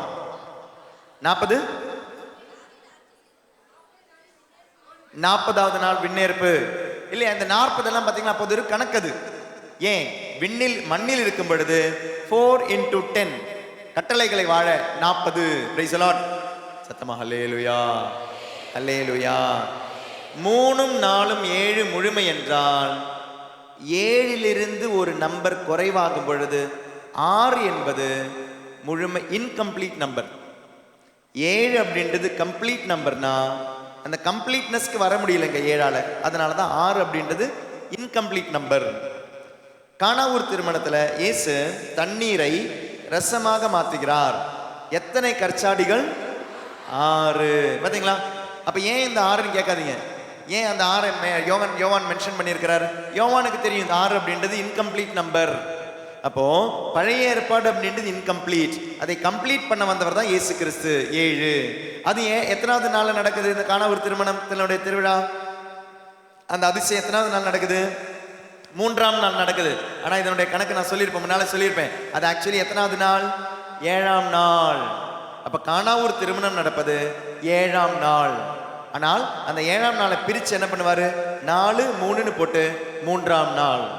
இயேசு கிறிஸ்து உயிர்த்தது 3ஆம் நாள். பாருங்க, விண்ணகத்தினுடைய விஷயம், முழுமையினுடைய விஷயம். Price the Lord, hallelujah. It is not, திரும்ப சொல்றேன், நியூமராலஜி கிடையாது. பைபிள்ல ஒரு நம்பர், ஒரு எண்ணிக்கை வருகிறது. 7 என்பது முழுமை, அந்த முழுமையினுடைய குறை 6 அப்படின்றது குறைவு. அப்ப 7 முழுமை அப்படின்னா 6 குறைவு அப்படின்னா 6னுடைய மல்டிப்ளிகேஷன் 6 6 6 அப்படின்ற பொழுது தீமையினுடைய முழுமை. 666. அப்பா, இப்பதான் புரியுது ஃபாதர், இப்படி சுத்தி வந்தீங்க. இந்த நம்பர்ஸ் இதை பயன்படுத்துறது பைபிள்ல புரிஞ்சாதான். இது ஒரு கணிதம். இது பைபிள் ஒரு அடையாளமா பயன்படுத்துறாங்க இந்த நம்பரை. அது புரிஞ்சாதான் பைபிளுடைய அந்த அழகு புரியும், இந்த திருவெளிப்பாடுன்றது புரியும். இல்லைன்னா நீங்க ஒவ்வொன்றும் என்னடா 10 தலை இருக்கிற மிருகமா, ஐயோ 10 கொம்பு இருக்கிற மிருகமா, இது எல்லாமே குறிப்பது அது முழுமையான மிருகம். அது அவ்வளவு வல்லமையான ஒரு மிருகம். அந்த வல்லமையான அந்த பேரரசு, கிறிஸ்தவர்களை அழிக்க வந்த அந்த பேரரசு, அதை பத்தி சொல்றதுனால தான் 10 தலை, இல்லைன்னா அந்த 7 இல்லை 10 கொம்பு 7 தலை நல்லா சொல்லதுக்கு காரணம் அந்த நம்பர்ஸை சொல்ல, அந்த முழுமையை சொல்ல, அந்த முழுனுடைய குறைவை சொல்லதான் இந்த 6. 6னுடைய 666 வரும் பொழுது அது ஒரு தீமையினுடைய முழுமை நம்பராக வருகிறது. அது ஒரு அடையாளம் மட்டும்தான். பிரைஸ் தி லார்ட், அல்லேலூயா. அதனால் இனி யாருமே நீ 6 அப்படின்னா ஐயோ அது பிசாசு நினைக்காதீங்க. நமக்கு முன்னாலே ஒரு நம்பர் இருக்குது 13 அப்படின்றதே நமக்கு ஒரு பிசாசு இருக்கு. இனி இப்போ 6 ஃபாதர் பிசாஸ் ஆக்கிட்டீங்களா? அடையாளமே ஒழிய நியூமராலஜி கிடையாது. அது ஒரு அடையாளம். 6 என்பது பைபிளின் படி ஒரு அடையாளப்படி தீமைக்கு கொடுக்கப்படுகின்ற நம்பர். நம்மளுடைய ஆஃபீஸ் நம்பர் உங்களுக்கு தெரியுமா? தியானமயத்தினுடைய ஆஃபீஸ் நம்பர் 9446666952, 9446666953, 9446666954. இதுதான் ஆஃபீஸ் நம்பர். அப்போ ஒருத்தர் சொன்னாங்க, ஐயோ ஃபாதர் இது அந்தி கிறிஸ்துவனுடைய நம்பர் ஃபாதர் அப்படின்னாங்க. ஃபாதர் இது ஆன்டி கிரைஸ்டனுடைய நம்பர் ஃபாதர், நம்பர் மாத்தலாம் ஃபாதர். பைபிள் அந்த அடையாளமாக கொடுக்கப்பட்டுள்ளதே ஒழிய நம்பிக்கை சாஸ்திரத்திற்கு, நம்பிக்கை கணிதத்திற்கு மூட நம்பிக்கையாக வருவதல்ல. அதனால நான் சொன்னேன் அந்த நம்பரை மாத்துறதுக்கு முடிவில்லை. அது ஆண்டவராக கொடுத்த நம்பர், அந்த நம்பரை நம்ம பயன்படுத்துவோம். அது தீமையை அடையாளப்படுத்தும் நம்பர் ஒழிய அந்த நம்பரில் தீமை இல்லை. பிரைஸ் தி லார்ட், அல்லேலூயா. இந்த நம்பர் பைபிள்ல இருக்கு. எங்க இருக்கு? திருவெளிப்பாட்டுல. திருவெளிப்பாடு 13:18. இதை புரிந்து கொள்ள ஞானம் தேவை. புரிந்து கொள்ளும் ஆற்றல் கொண்டோர் அவ்விலங்குக்குரிய எண்ணெய் கணித்து புரிந்து கொள்ளட்டும். பாருங்க என்ன சொல்றாரு? கிறிஸ்தவர்களே, நான் உங்களுக்கு ஒரு சுருள் கொடுக்கிறேன், நான் உங்களுக்கு ஒரு லெட்டர் கொடுக்கிறேன். அந்த லெட்டரை ஞானம் உள்ளவன் புரிஞ்சுக்கிட்டோம் அப்படின்றார். நான் யாரை பத்தி பேச போறேன்றத ஞானம் உள்ளவன் புரிஞ்சுக்கிட்டோன்றார். நான் யாரை பத்தி பேச போறேன்? நான் ஒரு பேயை பத்தி பேச போகல, நான் ஒரு மனுஷனை பத்தி பேச போறேன். அந்த மனுஷன் இல்லையா, அந்த வார்த்தை தான் அவர் பயன்படுத்துறார். அவ்விலங்குக்குரிய எண்ணெய் கணித்து புரிந்து கொள்ளட்டும். அந்த எண் ஃபர்ஸ்ட் என்ன சொன்னாரு? விலங்குக்குரிய நம்பர் அப்படின்னார். அப்புறம் என்ன சொன்னாரு? அது ஒரு ஆளை குறிக்கும். அதாவது அவன் மனுஷன், ஆனா மிருகத்தன்மை கொண்டவன். அவன் யார்? அது எந்த அரசர்? நீரோ சக்கரவர்த்தி, நீரோ பேரரசரை குறிக்கும் வசனம் அது. Price the Lord. ஆனா அந்த காலத்துல தான் நீரோ இல்லையே ஃபாதர். அப்ப இருந்தது யாரு? டைக்ளேஷன் தானே. ஆனால் நல்லா கவனிங்க, நீரோ பேரரசர் திரும்ப வருவான் என்று இந்த ரோமையர்கள் நம்பிக்கொண்டிருந்தார்கள். 68 செத்துட்டாரு, ஆனா செத்தவர் திரும்ப வருவாரு அப்படின்னு இவங்க நம்பிக்கிட்டு இருந்தாங்க. நம்பிக்கிட்டு இருக்கிறதுனால தான் இந்த நம்பரை, இதை ஆக்சுவலி இங்கே போடப்பட்டிருக்க பெயர் யாருடைய பேருனா நீரோனுடைய பேரு. இந்த நீரோனுடைய பேரு நீரோ சீசர். பிரைஸ் தி லார்ட், ஹல்லேலூயா. சத்தமா ஹல்லேலூயா, ஹல்லேலூயா. நீரோ சீசர், நேரோன் கெசர், இவருடைய பேருக்கு ஒவ்வொரு லெட்டருக்கு ஒவ்வொரு நம்பர் கொடுத்தோம்னா, இப்போ சப்போஸ் இங்கிலீஷ் லெட்டர் எடுத்துக்கோங்க. இங்கிலீஷ் ஆல்பபெட்டில் ஏ அப்படின்றது 1 அப்படின்னா, பி அப்படின்றது 2 அப்படின்னா, சி அப்படின்றது 3 அப்படின்னா, டி அப்படின்றது 4 அப்படின்னா, பிரைஸ் தி லார்ட், புரியுதுங்களா? இது மாதிரி லெட்டருக்கு நம்பர் கொடுத்தோம்னா, இந்த நேரோன் கெசர் அப்படின்ற இவருக்கு, இவருடைய இந்த லெட்டருக்கு எப்படி நம்பர் வரும்னா, நூன் அப்படின்ற வார்த்தைக்கு 50, ரேஷ் அப்படின்ற வார்த்தைக்கு எப்ரேய பதம் 200, வாவ் அப்படின்ற வார்த்தைக்கு 6, நூன் அப்படின்ற வார்த்தைக்கு 50, கோப் அப்படின்ற வார்த்தைக்கு 100, சாமேஷ் அப்படின்ற வார்த்தைக்கு 60, ரேஷ் அப்படின்ற வார்த்தைக்கு 200. இது எல்லாமே சேரும் பொழுது வர எண்ணிக்கை தான் 666. கிறிஸ்தவர்களை கொடுமை செய்யும் அந்த நீரோன் சீசரை, நீரோன் கேசர் அப்படின்ற இவருடைய number. If it were to be a name and the name had to be given a number, every letter had to be given a number. The numbers will add to 666. அது ஒரு மனிதனை குறிக்கிறது. See, antichrist அப்படின்ற வார்த்தைக்கு பைபிளில் பயன்படுத்தி இருக்கிற வார்த்தை பிசாசு கிடையாதுங்க. antichrist அப்படின்ற வார்த்தை எதிர் கிறிஸ்து. It is not antichrist அப்படின்னா பிசாசு கிடையாது. கிறிஸ்துவை யாரெல்லாம் வெறுக்கிறார்களோ, கிறிஸ்துவை யாரெல்லாம் புறம் தள்ளுகிறார்களோ அவர்களுக்கு கொடுக்கப்படும் பெயர் தான் Antichrist. The one who stands against Christ, எதிர் கிறிஸ்து. Praise the Lord.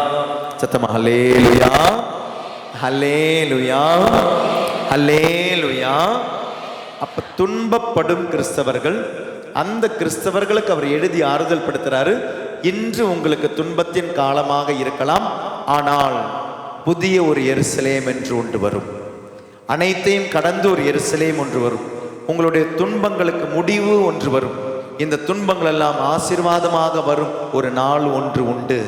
அதனால இந்த எதிர் கிறிஸ்து எவ்வளவுதான் உங்களை துன்புறுத்தினாலும், எவ்வளவுதான் உங்களை துன்புறுத்தினாலும், எவ்வளவுதான் உங்களை கஷ்டப்படுத்தினாலும் கிறிஸ்துவை எதிர்த்து விடாதீர்கள். கிறிஸ்துவை தள்ளிடாதீங்க. இஸ்ரவேல் அன்பார்ந்தவர்களே, நம்ம நினைக்கிறோம் இது என்னைக்கோ ரோம்ல நடந்த ஒரு விஷயம், என்னைக்கோ ரோம்ல நடந்த ஒரு விஷயம் நினைக்கிறோம். இது என்னைக்கு வேணாலும் தமிழ்நாட்டுக்கும் வரலாம், என்னைக்கு வேணாலும் வடநாட்டுக்கும் வரலாம் இல்லையா? நார்த் இந்தியாவில் வந்திருக்கு இல்லையா? வந்திருக்கிற மாதிரியே என்னைக்கு வேணாலும் இது சவுத் இந்தியாவுக்கு வரலாம். சவுத் இந்தியாவில் என்னைக்கு வேணாலும் கிறிஸ்தவர்கள் என்பதால் நீங்கள் தாக்கப்படுவீர்கள். கிறிஸ்துவை நம்புபவர்கள் என்பதால் நீங்கள் அடிமைப்படுத்தப்படுவீர்கள். இது என்றாவது ஒரு நாள் வரலாம். அன்னைக்கு எந்த கவர்மெண்ட்டும் நம்மளை காப்பாற்ற முடியாது, எந்த அரசாங்கத்தாலும் காப்பாற்ற முடியாது. அந்த ஒரு நிலைமை கிறிஸ்தவர்களுக்கு வரலாம், வரும், கண்டிப்பா வரும். அன்னைக்கு வரும் பொழுது நம்ம எந்த சைடு நிற்க போறோம்? அதுக்காக கிபி 8996 எழுதி வச்ச ஒரு புத்தகம் தான் புக் ஆஃப் ரெவலேஷன். என்னைக்கு வேணாலும் வரலாம், சந்தேகமே கிடையாதுங்க. நீ கிறிஸ்துவை நம்புகிறாய் என்பதால் மட்டுமே you will be persecuted. Just because you are a Christian, you will be persecuted. கிறிஸ்துவை ஏற்றுக்கொண்டா என்பதால் you will be persecuted. இன்னைக்கு இவ்வளோ மத சுதந்திரம் இருக்கும் பொழுது we are really free. இந்தியாவிலையும் ஃப்ரீயாக தான் இருக்கிறோம், தமிழ்நாட்டிலையும் ஃப்ரீயாக தான் இருக்கும். இவ்வளோ ஃப்ரீயாக இருக்கும் பொழுதே இன்னைக்கு நம்ம என்ன தெரியுமா பண்றோம்? we sometimes privatize Christ. we privatize Christ. கிறிஸ்துவன் என்ற நம்மளுடைய சில நம்மளுடைய பேர்ல கூட இருக்காது. உங்களுடைய காரை பார்த்தா தெரியாது அது கிறிஸ்டியனுடைய கார்னு தெரியாது, எந்த வித அடையாளமும் இருக்காது. உங்களுடைய வீடை பார்த்தா தெரியாது அது கிறிஸ்டியனுடைய வீடுன்னு தெரியாது, எந்த வித அடையாளமும் இருக்காது. வெளிப்புறம் ஒரு அடையாளமே இருக்காது. சில உங்களுடைய பசங்களுக்கு பேர் கூட போடுவீங்க, எப்படி போடுவீங்க அப்படின்னா எந்த விதமான அந்த கன்செஷன் கிடையாது, சலுகைகளை இழந்தக்கூடாதுன்னு சொல்லி நீங்க சில டைம் பசங்களுக்கு பேர் கூட கிறிஸ்டியன் நெய்ம் வைக்க மாட்டீங்க, வெளிப்படையா அது கிறிஸ்டியன் தெரியக்கூடாது. we privatize Christ. இவ்வளோ ரிலீஜியஸ் ஃப்ரீடம் இருக்கும் பொழுதே கிறிஸ்துவை நம்ம குப்பத்தொட்டியில் தூக்கி போட்டாச்சு. அப்படி ரிலீஜியஸ் பர்சிக்யூஷன் ஒன்று வரும்பொழுது யோசிச்சு பாருங்க, எவ்வளோ உண்மையாக நம்ம கிறிஸ்துவுக்கு இருப்போம். இன்னைக்கு நம்ம இங்கே இருக்கிறோம் 4500 பேர், 5000 பேர் கிட்ட இருப்பீங்கன்னு நினைக்கிறேன். எல்லா சேரும் ஃபுல்லானா நம்மளுடைய கணக்கு 3000 அது எல்லாம். ஏன்னா நமக்கு 3000 3500 சேரம் ஒன்று இருக்கு. அதுக்கு பிறகு இவ்வளோ எல்லாம் கீழே உட்காந்துக்கிட்டு இருக்கேன். இந்த 4000 பேர், இந்த 4000ல் 4 பேர் இருப்பீங்களா ஆண்டவருக்காக? ஐயோ போய் சொல்லாதீங்க, நான் சும்மா ஒரு கேள்வி கேட்டேன். ஒரு பெர்சிக்யூஷன் அப்படின்னு வரும் பொழுது இந்த 4000 பேர்ல இல்லை 5000 பேர்ல 5 பேர் இருப்போமா கிறிஸ்துவுக்காக? ஆனா இவங்க இருந்தாங்க. யூடியூப்ல ஏர்லி சர்ச் மார்ட்டிடம் அப்படின்னு ஒரு சினிமா இருக்கு. ஏர்லி சர்ச் மார்ட்டிடம் முடிஞ்சா நாளைக்கு போய் வீட்டில் போகும்போது பாருங்க. இங்கிலீஷ் நினைக்கிறது, நான் ரொம்ப வருஷம் முன்னால பார்த்த சினிமா. இந்த ரோம்ல கொலோசியம் அப்படின்னு ஒரு ஸ்டேடியம் மாதிரி கட்டுவாங்க. யார் கட்டுவாங்கன்னா இந்த நீரோ தான் கட்டுவார். இந்த நீரோ பேரரசர் கட்டிட்டு அதுல இந்த கிறிஸ்தவர்கள் அப்படின்னு நீங்க யாராவது சொன்னீங்கன்னா உங்களை அப்படியே அழுக்க அப்படியே தூக்கிட்டு போயிடுவாங்க. அழக்கா அப்படியே தூக்கிட்டு போயிட்டு ஜெயிலில் கொண்டு வந்து போட்டுருவாங்க. ஜெயிலில் கொண்டு வந்து போட்டுட்டு ஒவ்வொரு நாளுமே சிறுத்தைக்கு, சிங்கத்துக்கு, புலிக்கு தீனியா மாறுறவங்க தான் கிறிஸ்தவர்கள். தீனியா மாறுறவங்க தான். நான் 2011-12 இந்த சினிமா பார்த்தேன். கிறிஸ்தவர்கள் என்றால் தீனியாக மாறுகிறவர்கள். அதனால இந்த சிங்கம், இந்த சிறுத்தை எல்லாம் ரொம்ப பசிக்கு போட்டிருப்பாங்க. பசிச்ச சிங்கத்தை ஸ்டேடியத்துக்கு கீழே இறக்கி விட்டுருவாங்க. இறக்கி விடும் பொழுது மேலே நிற்கிறது யார் அப்படின்னா, ஸ்டேடியத்துக்கு மேலே நிற்கிறது உட்கார்ந்துட்டு யாருன்னா நீரோ பேரரசரை அரசனாக வழிபடுபவர்கள். இந்த நீரோ பேரரசன் எப்படி சொல்லுவான்னா, எல்லா புகழையும் மாட்சியும் உமக்கே. அரசரே கிடையாதுங்க, கடவுளேன்னு சொல்லணும். கடவுளேன்னு சொல்லணும். இந்த நீரோ பேரரசனும் டைக்லேஷன் அந்த பேரரசனும் அவங்கள கடவுள் என்று சொல்லி கொண்டிருந்தார்கள். அப்ப அவங்களை அட்ரஸ் பண்றது எப்படி? அரசனேன்னு அட்ரஸ் பண்ணக்கூடாது, கடவுளேன்னு அட்ரஸ் பண்ணணும். கடவுளேன்னு யாராவது அவங்கள கூப்பிடலன்னா அவ்வளவுதான் காலி. ஆனா கிறிஸ்தவர்கள் சொன்னாங்க, எங்களுக்கு ஒரே ஒரு கடவுள் தான், அவரை தவிர எங்களுக்கு வேற கடவுள் கிடையாது அப்படின்றதுனால நீரோ பேரரசனுடைய காலத்திலும் டைக்லேஷனுடைய காலத்திலும் இவர்களை கொன்று குவித்தார்கள். பிரைஸ் தி லார்ட், ஹல்லேலூயா. அப்படிப்பட்டவங்களுக்கு தைரியம் கொடுப்பதற்காக எழுதப்பட்ட அந்த ரெவலேஷன்ல இதுல தான் ஒரு ஒரு ஒரு அந்த நம்பர் வரும். நம்பர் 1,44,000 பேர் தான் மீட்கப்படுவார்கள் அப்படின்னு ஒரு நம்பர் வரும். 7வது அதிகாரம் இல்லையா? 7வது அதிகாரத்துல 4வது வசனம், முத்திரையிடப்பட்டவர்களின் எண்ணிக்கை பற்றி சொல்ல கேட்டேன். இஸ்ரேல் மக்களின் குலங்கள் அனைத்திலும் முத்திரையிடப்பட்டவர்கள் 1,44,000 பேர். ஓகேவா? 14வது அதிகாரம் எடுங்க. 14வது அதிகாரம் இதே நம்பர் அங்கே வரும். 1வது வசனம், மேலும் சியோன் மலை மீது ஆட்டுக்குட்டி நிற்க கண்டேன். அதன் பெயரையும் அதனுடைய தந்தையின் பெயரையும் தங்களது நெற்றியில் பொறித்திருந்த 1,44,000 பேர் அதனுடன் இருந்தனர். அப்போ இது ரெண்டுமே ஒன்னா கேட்டா ஒண்ணு கிடையாது. 1,44,000 பேர் தான் மீட்கப்படுவார்கள். பிரைஸ் தி லார்ட், ஹல்லேலூயா. இந்த வசனத்தை பார்க்கும்போது ஒருத்தங்க சொல்லுவாங்க இல்லையா, அப்படி ஒரு குரூப் இருக்கு இல்லையா? பிரைஸ் தி லார்ட், ஹல்லேலூயா, ஹல்லேலூயா, ஹல்லேலூயா, ஹல்லேலூயா, ஹல்லேலூயா. ஏன் சிரிக்கிறேன்? அதுக்கு ஒரு காரணம் இருக்குது. ஏன்னா அந்த 1,44,000 பேர் இல்லையா, அது அப்படி ஒரு காரணம் இருக்காது. போட்டோம் அந்த காரணம்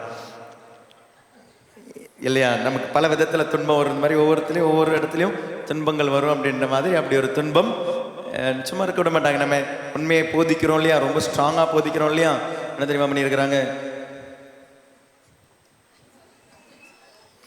பிரைஸ் தி லார்ட், ஹல்லேலூயா. கோர்ட்டில் கேஸ் கொடுத்துருக்குறாங்க. Price the lord, hallelujah, hallelujah, hallelujah. அதனால் இன்றைக்கி தான் எனக்கு அந்த பேப்பர் கிடச்சிது. கேரளா ஹைகோர்ட்லேருந்து வந்திருக்குது. அதாவது அவங்கள காயப்படுத்திட்டோம் அப்படின்னு சொல்லி. பரவாயில்ல, இருந்தாலும் நம்மளுடைய இந்த உண்மையை சொல்லி தானே பிடிக்கணும். 1,44,000 பேர். இந்த 2 இடத்துலையும் வித்தியாசமாக இருக்குது. 2 இடம் ஒன்று கிடையாது. பைபிளை உண்மையாக சொல்லி கொடுக்க வேண்டியது என்னுடைய கடமை இல்லையா? அதை நான் சொல்லி கொடுத்தே ஆகணும்.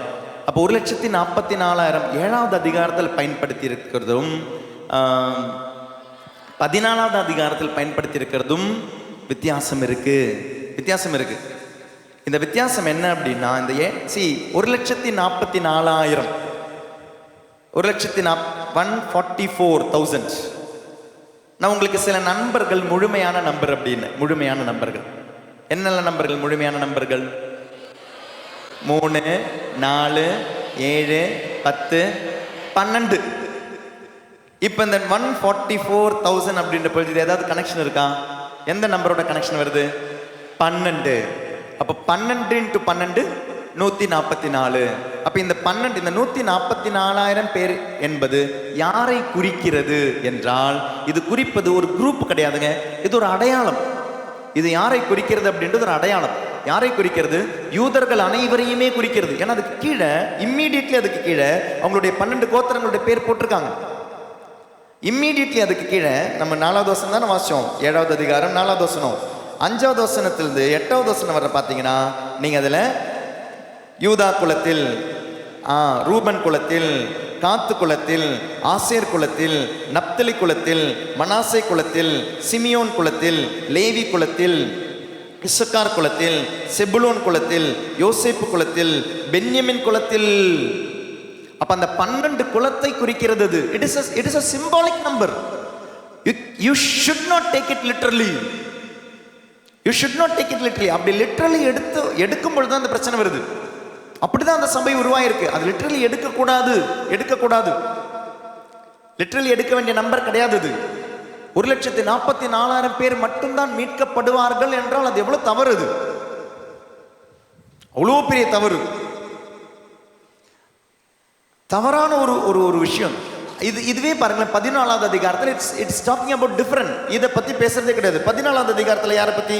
மேலும் சியோன் மலை மீது ஆட்டுக்குட்டி நிற்க கண்டேன். அதன் பெயரையும் அதனுடைய தந்தையின் பெயரையும் தங்களது நெற்றியில் பொறித்து.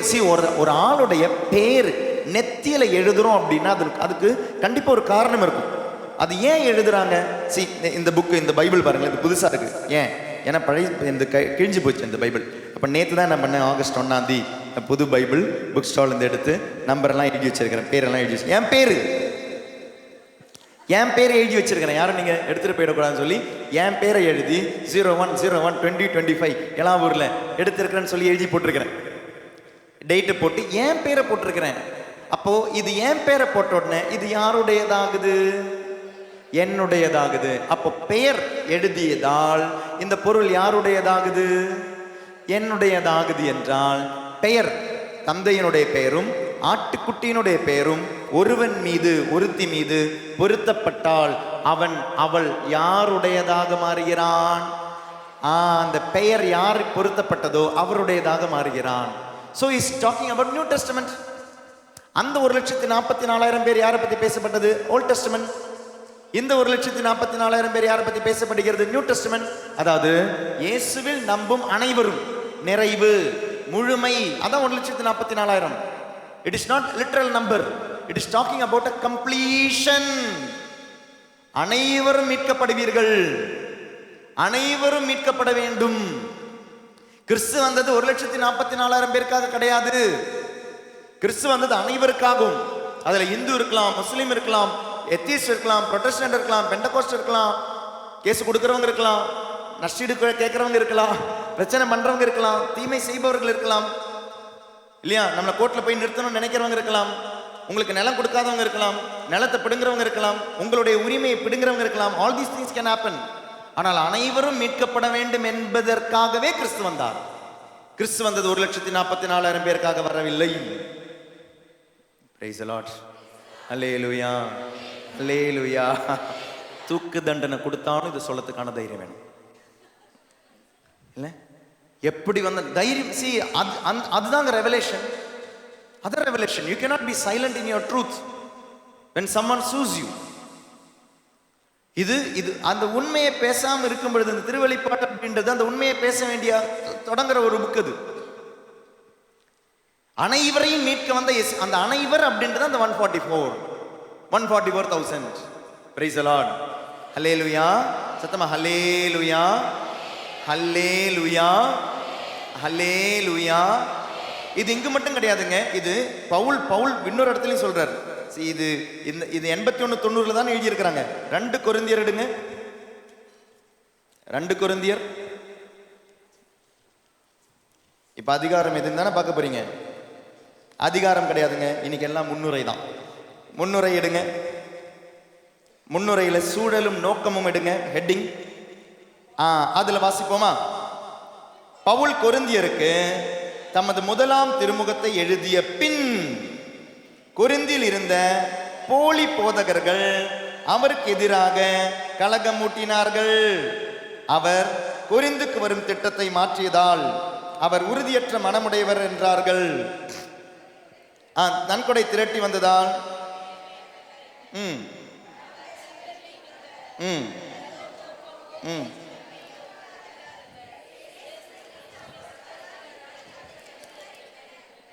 சாரி பவுல் தெசலோனிக்கேருக்கு எழுதிய 2ஆம் திருமுகம். தெசலோனிக்கேர், கொரிந்தியர் கிடையாது, தெசலோனிக்கேர் 2ஆம் திருமுகம், அதனுடைய முன்னுரை. 2 தெசலோனியன்ஸ் 2ஆம் திருமுகம்.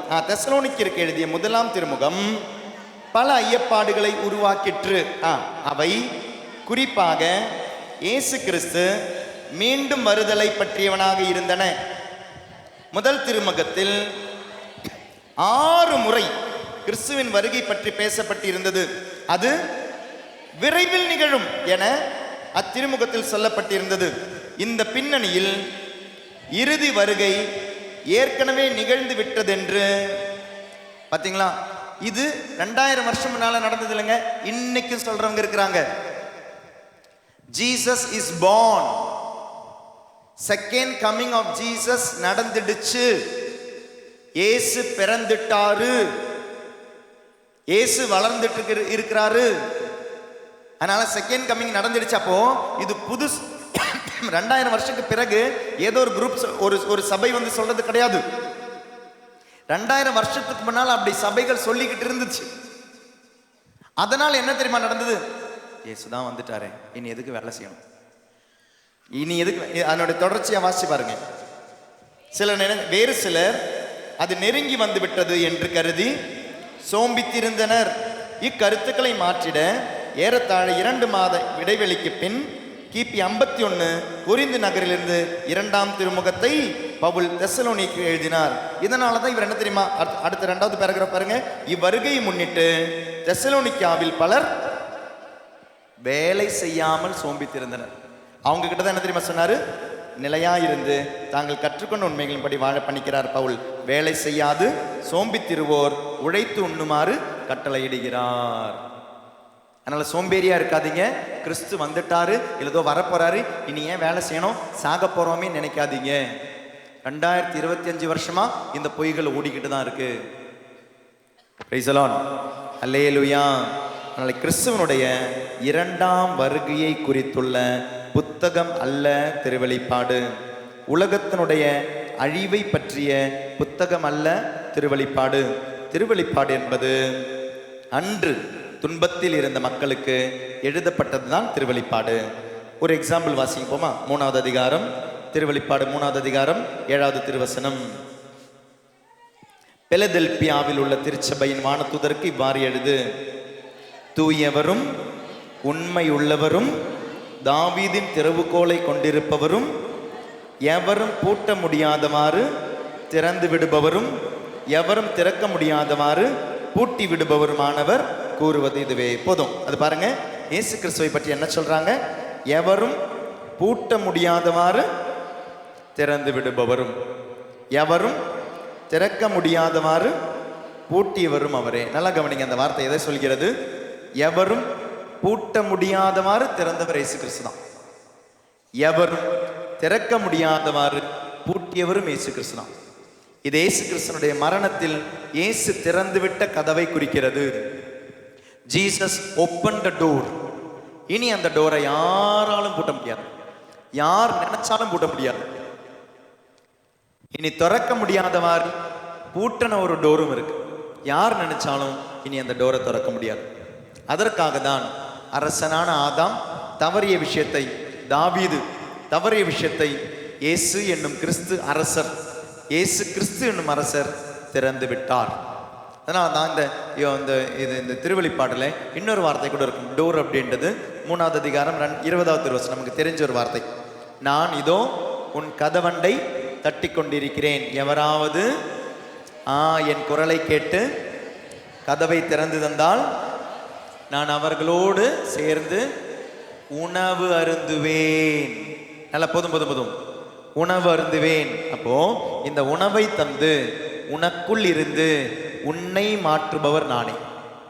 இந்த உணவை தந்து, நற்கரணை என்னும் உணவை தந்து உனக்குள் இருந்து உன்னை மாற்றி ஆதாம் என்ற நிலையை, நீ இழந்து போன அந்த நிலையை நான் உனக்கு தரும் பொழுது you become under my kingdom. You come under my kingdom. எனது அரசாட்சியில் வர நான் தேர்ந்தெடுக்கும் ஒரு உணவு. நீ என்னை அனுமதித்தால் நான் உனக்குள் வருவேன், உன்னோடு நான் விருந்துண்பேன்.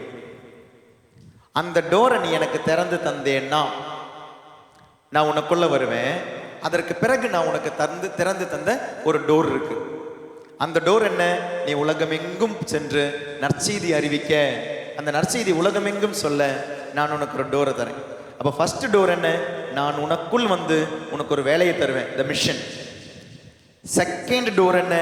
நான் உனக்கு தர போற ஓப்பன் பண்ண ஒரு டோர் அப்படின்றது it is about holy mass liturgy. ஏன்னா இவங்க திறந்து பார்க்கும் பொழுது இவங்க பார்க்குற விஷயம் என்ன? மேலே பார்க்குறாங்க, அந்த டோர் வழியாக இவங்க பார்க்கறது விண்ணில் இருக்கிற எல்லா நிகழ்ச்சிகள். அனைவரும் சேர்ந்து ஆட்டுக்குட்டியின் விருந்தை கொண்டாடும் அந்த நிகழ்ச்சியை தான் இந்த டோரை திறந்து பார்க்கும்போது பார்க்குறாங்க. ஹல்லேலூயா, ஹல்லேலூயா. அதனால நீங்கள் துன்பப்படும் இந்த காலம், கவலைப்படாதீங்க. இந்த துன்பத்திற்கு பிறகு உங்களுக்கு ஒரு மாட்சி உண்டு. இந்த துன்பத்திற்கு பிறகு உங்களுக்கு ஒரு மகிமை உண்டு. இந்த துன்ப காலத்திற்கு பிறகு உங்களுக்கு ஒரு உயிர்ப்பு உண்டு. துன்ப காலத்திற்கு பிறகு உங்களுக்கு ஒரு ஆசீர்வாதம் உண்டு. இந்த துன்ப காலத்தில் தயவு செய்து கிறிஸ்துவை இழந்து விடாதீர்கள். Don't lose Christ ever in your life enduring suffering. Don't loose Christ. ஏன்னா யூஸ்வலி சஃபரிங்கில் தான் நம்ம இயேசு கிறிஸ்துவிடமிருந்து விலகி போவோம். அதனால தான் சொல்கிறாரு, இந்த துன்ப காலத்தில், டொமிஷியனுடைய இந்த காலகட்டத்தில் இந்த துன்பங்கள் வரும்பொழுது தயவு செய்து என்னை விட்டு விலகி விடாதீர்கள். அதற்காக இயேசு கிறிஸ்து யோவான் நற்செய்தியாளருக்கு கொடுத்த ஒரு திருவெளிப்பாடு தான் இது. துன்ப காலத்தில் வாசிக்க வேண்டியது அது அது அன்னைக்கு நடந்த துன்பமாக இருக்கலாம், இனி நமக்கு வரப்போகும் துன்பமாக இருக்கலாம். ஏன்னா அதனுடைய கடைசி முடியிறது பாருங்க, முடிச்சிடலாம். கடைசி 20வது அதிகாரம், 20வது அதிகாரம் ஆட்டுக்குட்டியினுடைய 19வது அதிகாரம் 9வது வசனம். அந்த வானதூதர் என்னிடம், ஆட்டுக்குட்டியின் திருமண விருந்துக்கு அழைக்க பெற்றோர் பேறு பெற்றோர் என எழுது என்று கூறினார். தொடர்ந்து, இவை கடவுளின் உண்மையுள்ள சொற்கள். நான் வானதூதரை வணங்கும் பொருட்டு அவரது காலடியில் விழுந்தேன். அவரோ என்னிடம், வேண்டாம். இயேசுவுக்கு பார்த்தீங்களா, இவ்வளோ துன்பம் வரும் பொழுதும் வேதனை வந்த பொழுதும் இயேசு கிறிஸ்துவை விடாது இயேசு கிறிஸ்துவுக்கு சான்று பகர்ந்த உனக்கும் உன் உடன் பிறப்புகளுக்கும் நான் உடன் பணியாளனானேன். கடவுளை மட்டுமே நீ வணங்க வேண்டும் என்றார். ஏனெனில் இயேசு பகர்ந்த சான்று இறைவாக்கினர் இவரே. இதே மாதிரி 14வது அதிகாரம் 13வது வசனம் வாசிங்க. 14வது அதிகாரம் 13வது வசனம், இல்லை 12 வாசிங்க. 12, 13. ஆகவே கடவுளுடைய கட்டளைகளை கடைபிடித்து இயேசுவின் மீது நம்பிக்கை கொண்டிருக்கும் இறை மக்களுக்கு மன உறுதி தேவை. பார்த்தீங்களா, அப்ப யாருக்கு எழுதுறாரு பாருங்க, இது யாருக்கு எழுதுறாரு? இம்மீடியட்லி அன்னைக்கு கடந்து போற வேதனையில் எழுதப்பட்டது. மன உறுதி தேவை. பின்பு விண்ணகத்திலிருந்து ஒரு குரலை கேட்டேன், இது முதல் ஆண்டவரோடு இணைந்த நிலையில் இருப்போர் பேறு பெற்றோர் என எழுது. அதாவது இவ்வளவு துன்பங்களில் இருக்கும் பொழுதும் ஆண்டவரோடு இணைந்த நிலையில் இறப்போர் பேறு பெற்றோர் என எழுது. அதான் நீ சாகிறதுக்கான வாய்ப்பு இருக்கு. மேபி டயக்லிஷன் உன்னை தலை வெட்டி கொள்ளுவான், கழுத்தறுத்து கொள்ளுவான், என்ன வேணாலும் நடக்கலாம் உனக்கு. ஆனால் கடைசி வரை ஆண்டவரோடு இருப்போர் மட்டும் இல்லைங்க, இறப்போரும். The one who dies with Christ will rise with Christ. அதனால கிறிஸ்துவுக்காக, உயிரை தந்த கிறிஸ்துவுக்காக உன் உயிரையும் உன் உடலையும் கொடு. பயப்படாதீங்கன்னு சொல்ற ஒரு விஷயம்தான் இந்த ரெவலேஷன், திருவெளிப்பாடு. பயமுறுத்துற விஷயம் கிடையாது திருவெளிப்பாடு, பயப்படாதீங்கன்னு சொல்றது. அதனால நாளைக்கு டைம் கிடைச்சா, இல்லை இந்த நாட்களில் டைம் கிடைச்சா அமைதியாக உட்கார்ந்து. ஏன்னா எனக்கு 2 மணி நேரம் தான் எடுத்து, 22 அதிகாரங்கள் இருந்துச்சு. நைட்டு தான் நான் உட்காந்தேன். எனக்கு படுத்தேன், தூக்கத்துக்காக படுத்தேன், தூக்கம் வரல. அப்புறம் ஒரு 10 மணிலேருந்து 12:30 வாசிச்சு முடிச்சிட்டேன். அமைதியாக உட்காந்து அந்த டைமில் எனக்கு எந்த ஃபோனும் வரலை. அமைதியாக உட்காந்து அந்த 2 மணி நேரம் 2.5 மணி நேரத்தில் அழகாக உட்காந்து வாசித்த பொழுது அண்டர்லைன் பண்ணி புது பைபிளில் நான் வாசித்தது. சாதாரணமாக எல்லாருமே ஒரு புக்கு வாங்கினாங்கன்னா முதல்ல தான் வாசிப்பாங்க. நான் புது பைபிள் எடுத்துகிட்டு முதல்ல வாசித்தது கடைசி புக்கு தான் வாசித்தேன். வேறு எதுவுமே வாசிக்கல. ஃபஸ்ட்டு புக்கு நேற்று எடுத்தேன், பைபிள் எடுத்துகிட்டு நான் ஃபஸ்ட்டு வாசித்து முடித்தது திருவெளிப்பாடு தான். முழுசாக வாசி முடித்த பொழுது உண்மையாகவே ஒரு சந்தோஷம் இருந்தது. ஒரு 2 மணி நேரத்தில் அப்போ வாசிக்க முடியும் ஒரு புக்கை. அமைதியாக உட்காந்து யாருமே தொந்தரவு இல்லாமல் இருந்தா 12:30 வரை உட்காந்து அழகாக வாசிச்சு முடித்தேன். அவ்வளோ சந்தோஷமாக இருந்தது வாசிச்சு முடிச்ச பொழுது. It did not give me any fear but rather a hope. அப்போ தான் இன்றைக்கி அந்த துன்பம் வந்துச்சு. ஆண்டவர் பார்த்துருப்பாரு, இதுக்காக தான் நேற்று வாசிக்க வச்சிருப்பாரு. Praise the lord. Hallelujah, hallelujah. நமக்கு இல்லையா பல ஏரியா, பல இடங்கள்லாம் துன்பம் வரும். பாஸ்போர்ட் ரினியூவலுக்காக கொடுத்த பொழுது அந்த பாஸ்போர்ட் ரினியூவலில் போலீஸ் வெரிஃபிகேஷன் வந்துட்டு போலீஸ் எனக்கு என்ன தெரியுமா எழுதிட்டு போயிருக்கிறாரு, நான் இந்தியனே இல்லைன்னு எழுதிட்டு போயிருக்கிறாரு. பாருங்க என்னெல்லாம் குடும்பம் பண்ணியிருக்கிறாங்க பாருங்களேன். பாஸ்போர்ட் வெரிஃபிகேஷன் ரினியூவலுக்காக, புது பாஸ்போர்ட்டு கிடையாதுங்க, இருந்த பாஸ்போர்ட்டை ரினியூ பண்ணுறதுக்கு. அப்போ நான் என்ன பாஸ்போர்ட்டை வச்சுருந்தேன்னு எனக்கு தெரியல, பாகிஸ்தான் பாஸ்போர்ட்டான்னு தெரியல. அப்போ 20 வருஷமாக நான் இந்தியன்காரனாக தான் இருந்தேன். அந்த இந்தியன் பாஸ்போர்ட்டை வச்சுட்டு அதை ரினியூவல் பண்ணி கொடுங்கன்னா அவர் எழுதிட்டு போயிருக்கிறாரு. என்ன பண்ணுவார், இந்தியனே கிடையாதுன்னு எழுதிட்டு போயிருக்கிறார். அப்போ எந்த வகையில் எந்த வழிந்தெல்லாம் துன்பங்கள் வருது பாருங்க, பல விதத்தில். அதனால நமக்கு தியானம் கொடுக்கறதா, இல்லை கோர்ட்டுக்கு போகிறதா, இல்லை போலீஸை பார்க்குறதா, இல்லை பாஸ்போர்ட் ஆஃபீஸுக்கு போகிறதா, பல விஷயங்கள் நம்மளை நெருக்கிக்கிட்டே இருக்கும். ஆனால் அந்த நெருக்கங்கள் வரும் பொழுதும் நீங்கள் நினைப்பீங்களா ஃபாதர் ஜாலியாக தான் இருக்கிறான்னு நினைக்கிறீங்க. அப்போ உங்களுக்கும் சொல்லணும்ல, நாங்களும் என்ன கஷ்டப்படுறோன்னு. நம்ம நம்மளை இவ்வளோ நெருக்கும் பொழுது, உண்மைகள் பேசும் பொழுது, உண்மைகள் சொல்லும் பொழுது, பல நெருக்கங்கள் நமக்கு வரும் பொழுதும் அந்த மகிழ்ச்சியோடு இருங்கள், இடைவிடாது ஜெபியுங்கள். Pray always, thank always, rejoice always. எப்பொழுதும் மகிழ்ச்சியாக இருங்கள், இடைவிடாது ஜெபியுங்கள், இறைவனிடம் வேண்டி இல்லையா. அப்புறம் pray always, rejoice always, thank always, எப்பொழுதும் நன்றி கூறுங்கள். அப்போ எப்பொழுதுமே அது அப்படி கொடுக்குற ஒரு புக்கு தாங்க திருவெளிப்பாடு book. Be happy always, be happy always. Passport இப்போ கிடைக்கலாம் நமக்கு என்ன. Praise the lord, hallelujah. ஆண்டவருக்கு என்னை கொண்டு வெளியே கொண்டு போனால் அவர் பாஸ்போர்ட் தர போகிறார், இல்லைனா ஆண்டவர் அதை முடக்க போகிறார். No problem. Praise the lord, hallelujah, hallelujah. அதனால் தேவையில்லாத துக்கங்கள், தேவையில்லாத நம்மளுடைய இந்த நெருக்கங்கள் நமக்கு நம்மளை ரொம்ப நெருக்கும். அதில் நம்ம ரொம்ப மனசை விட்டுட்டோன்னு வச்சுட்டிங்களேன், டிப்ரெஷனுக்கு போயிடுவீங்க, நோயாளியாக மாறிடுவீங்க. ரொம்ப ரொம்ப ஒரு ஒரு என்ன சொல்கிறோம், ஒன்றுமே இல்லை அப்படின்ற நிலைமைக்கு போயிடும். உலகம் நம்மளை எவ்வளோதான் மிதிக்க பார்த்தாலும் அந்த உலகத்துக்கு முன்னால் ஆண்டவர் என்னுடைய தந்தையாக.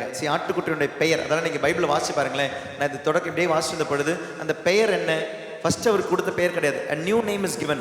அந்த நேம் என்ன தெரியுமா, கடைசியில் போட்டிருக்கு. அது நீங்கள் வாசியை கண்டுபிடிங்க. அது ரொம்ப அழகாக இருக்கும். அவருக்கு இயேசுக்கு புது ஒரு பெயர் கொடுப்பாங்க கடைசியில். ரொம்ப அழகாக இருக்கும் அந்த பெயர்.